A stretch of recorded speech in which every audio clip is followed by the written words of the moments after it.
Sagesse, debout, écoutons le Saint-Évangile, paix à tous. Lecture du très Saint-Évangile selon saint Marc. Gloire à toi, Seigneur.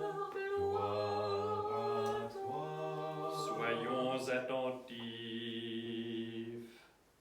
En ce temps-là, Joseph d'Arimathie, membre notable du conseil, qui attendait lui aussi le royaume de Dieu, s'en vint hardiment trouver Pilate et demanda le corps de Jésus. Pilate s'étonna qu'il fût déjà mort. Il fit appeler le centurion et lui demanda si Jésus était bien mort. Informé par le centurion, il octroya le corps à Joseph.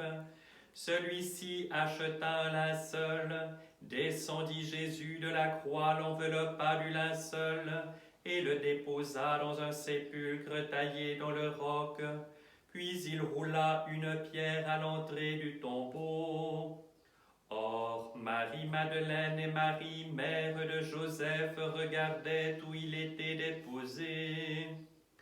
Lorsque fut passé le sabbat, Marie-Madeleine, Marie, mère de Jacques et Salomé achetèrent des parfums pour aller embaumer Jésus. De grand matin, le premier jour de la semaine, elles allèrent au sépulcre au lever du soleil. Elles se disaient entre elles, « Qui nous roulera la pierre de l'entrée du tombeau ?» Levant les yeux, elles virent qu'on avait roulé la pierre. Or, elle était fort grande. Elles entrèrent dans le sépulcre et virent un jeune homme assis à droite, vêtu d'une robe blanche, et elles furent effrayées. Mais il leur dit, « Ne craignez point, vous cherchez Jésus de Nazareth, le crucifié. Il est ressuscité, il n'est plus ici. Voici le lieu où on l'avait déposé. Allez dire à ses disciples et à Pierre qu'il vous précède en Galilée. C'est là que vous le verrez comme il vous l'a dit. » Sortant du sépulcre, elles s'enfuirent toutes tremblantes de frayeur et ne dirent rien à personne, car elles étaient saisies d'effroi. Gloire à toi, Seigneur. Gloire à toi.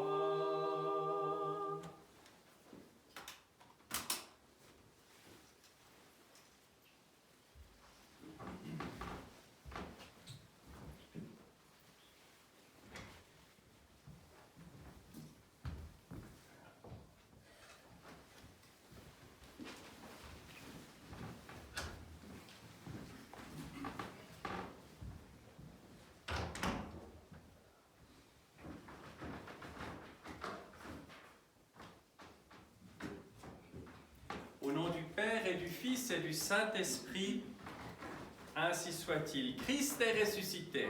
Christus voskriese. Christus ist auferstanden. Chers frères et sœurs, nous sommes aujourd'hui le 3e dimanche de Pâques. Et comme nous le remarquons souvent dans le flux des événements de notre époque, dans ce qui se passe dans le monde qui nous entoure, eh bien, on se prépare aux fêtes, commercialement parlant, Noël, Pâques, etc. On fait la fête avant l'événement, le jour de la fête certainement aussi, mais après on passe à autre chose. Et l'Église propose quelque chose et a toujours proposé quelque chose de différent. Une période plus ou moins longue de préparation.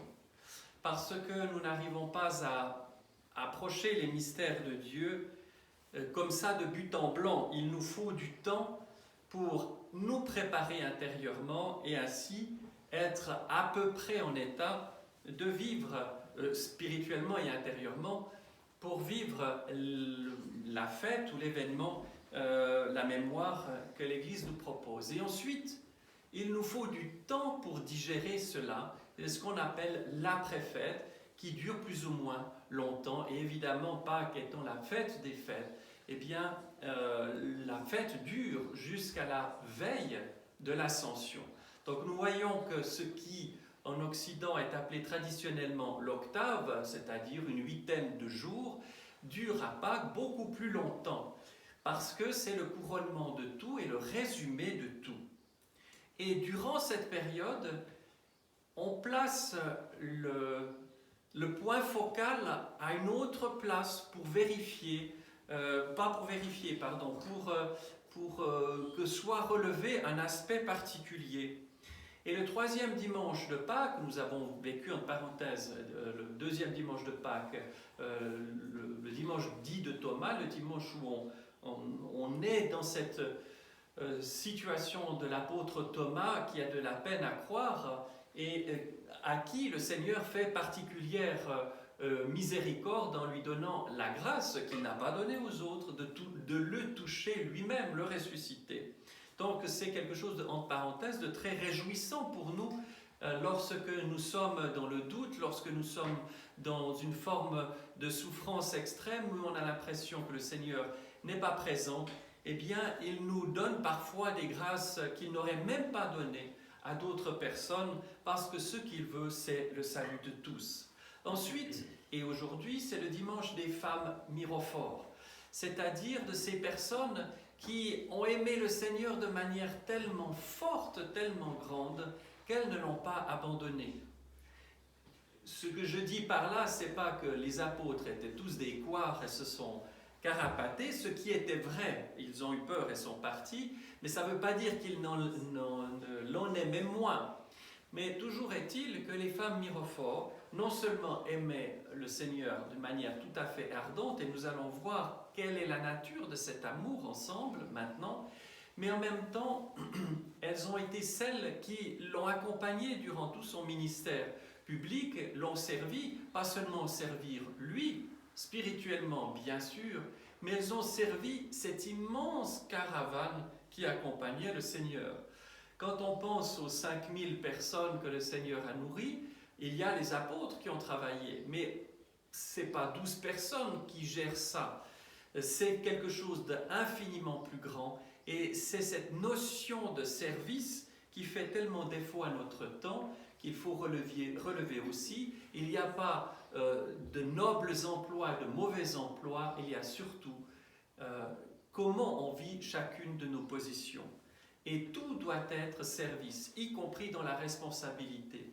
Il n'y a pas d'exercice de pouvoir dans la violence ou dans la dureté, mais dans le service. Nous devons être serviteurs les uns des autres. Et le Seigneur nous donne le plus bel exemple dans le lavement des pieds.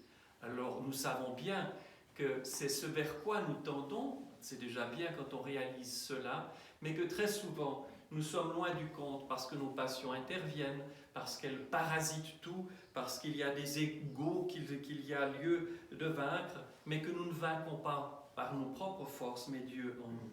Alors il est nécessaire, nous avons entendu dans l'évangile de Marc, l'énoncé de quelques-uns des noms de ces saintes femmes, et je vais simplement vous les reprendre tels que l'ensemble des évangiles et la tradition nous en parlent ou nous l'ont laissé. Donc il y a Marie-Madeleine, il y a Marie, femme de Cléopas, Salomé, Jeanne, Marthe et Marie, les sœurs de Lazare, Suzanne et les autres femmes.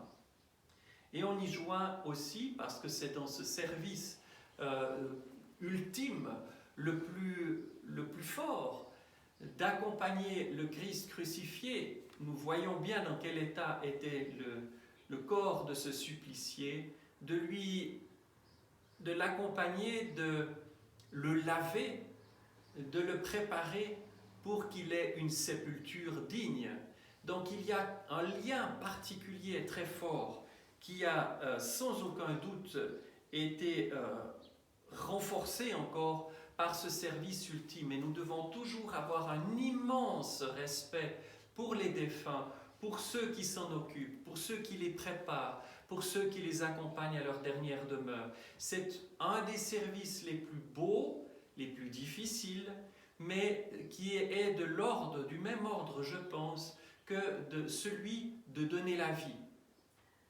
On aide quelqu'un à travers le corps que l'on respecte et qui est le temple du Saint-Esprit, qui a été nourri au corps et au sang du Christ, donc la vie divine a sanctifié le corps, il ne faut pas le mépriser. Eh bien, nous aidons à ce que cette dépouille, mais le mot, on l'utilise souvent en français de la sorte, mais c'est assez péjoratif en définitive. Mais le corps, ce temple du Saint-Esprit, doit être, est le plus digne de respect et doit être traité avec toutes les formes les plus saintes, et cela ne se peut, parfois, comme on le voit dans le cas du Christ, c'est extrêmement difficile, le corps d'un supplicié, il faut une dose d'amour absolument extraordinaire, et ça dépasse la réalité humaine.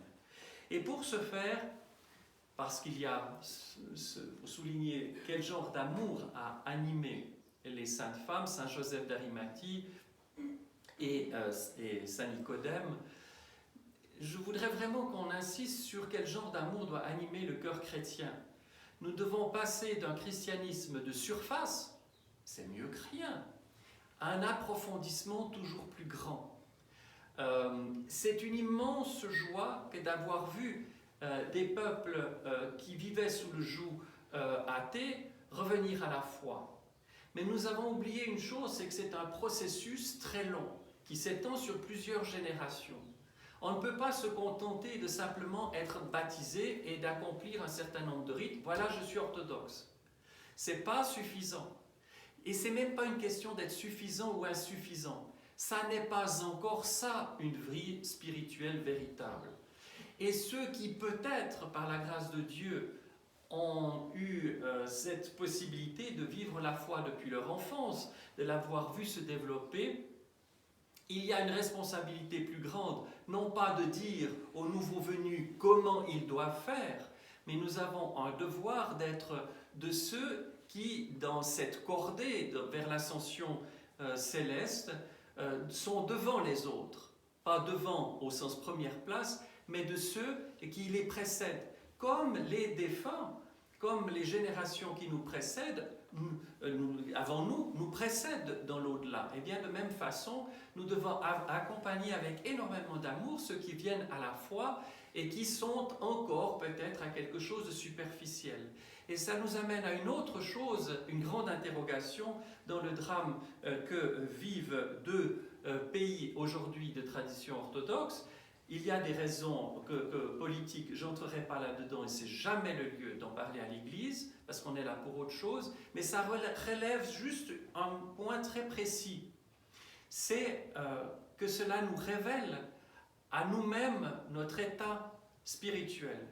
Est-ce que l'on est dans cette surface des choses, cette superficialité, ou est-ce qu'on vit les choses en profondeur? Et quelque occasion que ce soit, belle, difficile, moche, peu importe, dans la vie, tout le monde a à vivre des choses très belles et des choses terribles, tout doit concourir et peut être occasion d'approfondissement spirituel. Et encore une fois, et j'insiste beaucoup là-dessus, nous devons savoir quels sont les éléments que nous devons placer dans notre vie spirituelle, les éléments utiles. Est-ce le devoir ou autre chose? Et saint Silouan du Mont Athos, ce très grand saint qui est, entre guillemets, notre grand-père spirituel, ici dans ce monastère, vu qu'il était le père spirituel de notre fondateur, nous donne certains éléments qu'il faut que nous chérissions à tout prix et qui nous aidera, tous ces éléments nous aideront à traverser l'épreuve présente, comme bien d'autres à venir sans doute, et avec calme et la paix dans le cœur. Mon âme a soif du Dieu vivant. De nouveau, mon âme désire se rassasier de la douceur du Seigneur. Ô insondable bonté du Seigneur! De la poussière du sol, le Seigneur a créé l'homme et il a mis en lui un souffle de vie. Et l'âme de l'homme est devenue proche de Dieu. Le Seigneur a tant aimé sa créature qu'il donna l'Esprit Saint à l'homme. Et l'homme connut son Créateur et il aime son Créateur. L'Esprit Saint est amour et douceur de l'âme, de l'intelligence et du corps. Mais quand l'âme perd la grâce, ou si la grâce diminue, de nouveau l'âme cherche en pleurant l'Esprit Saint. Elle a soif de Dieu et dit « Mon âme languit après le Seigneur et je le cherche avec des larmes. Comment ne te chercherai-je pas, Seigneur? Toi, le premier, tu m'as trouvé. Tu m'as comblé par la douceur du Saint-Esprit et maintenant mon âme languit après toi. Mon cœur t'a aimé. Écoute ma prière. Donne-moi de demeurer jusqu'à la fin dans ton amour. Donne-moi de supporter toutes les afflictions.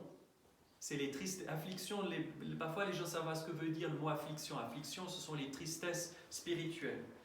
De supporter toutes les afflictions et toutes les maladies par amour pour toi. Qui pourrait te connaître si toi, le miséricordieux, tu ne daignais pas te révéler à l'âme? Elle t'a vu et elle a reconnu son Créateur et son Dieu. Mon âme désire insatiablement être toujours avec toi, car tu l'as attiré vers toi par ton amour, et mon âme a connu ton amour. Tu vois, Seigneur, combien l'âme de l'homme est faible et pécheresse, mais toi, le miséricordieux, tu donnes à l'âme la force de t'aimer. L'âme craint de perdre l'humilité que les ennemis essayent de lui enlever, car alors ta grâce abandonne l'âme. Aucun homme ne peut connaître par lui-même ce qu'est l'amour divin si le Saint-Esprit ne l'instruit pas. Mais dans notre Église, l'amour divin est connu par le Saint-Esprit et c'est pourquoi nous en parlons. Le Seigneur n'est pas comme nous. Il est extrêmement doux, miséricordieux et bon. Et quand l'âme le connaîtra, elle sera dans un émerveillement sans fin et dira « Quel Seigneur nous avons !» Le Seigneur nous aime et il nous accueille avec tendresse, sans nous faire de reproches, tout comme dans l'Évangile, le père de l'enfant prodigue ne lui fait pas de reproches, mais ordonna de lui donner un nouveau vêtement, de lui mettre au doigt un anneau précieux et des chaussures aux pieds. Il ordonna d'égorger le veau gras et de se réjouir, et il ne lui fit pas le moindre reproche. Oh, avec quelle douceur et quelle patience devons-nous, nous aussi, reprendre notre frère, pour que notre âme soit en fête à cause de son retour. Seigneur, donne ta grâce à tous les peuples de la terre pour qu'ils te connaissent, car privé de ton Esprit Saint, l'homme ne peut te connaître ni comprendre ton amour. Petits enfants, connaissez le Créateur du ciel et de la terre. Seigneur, envoie ta miséricorde sur les enfants de la terre. Tu les aimes. Donne-leur de te connaître par le Saint-Esprit. Je te le demande avec des larmes. Écoute ma prière en faveur de tes enfants et donne-leur à tous de connaître ta gloire par le Saint-Esprit. Au nom du Père et du Fils et du Saint-Esprit, ainsi soit-il. Christ est ressuscité. Christos voskresie. Christ is risen.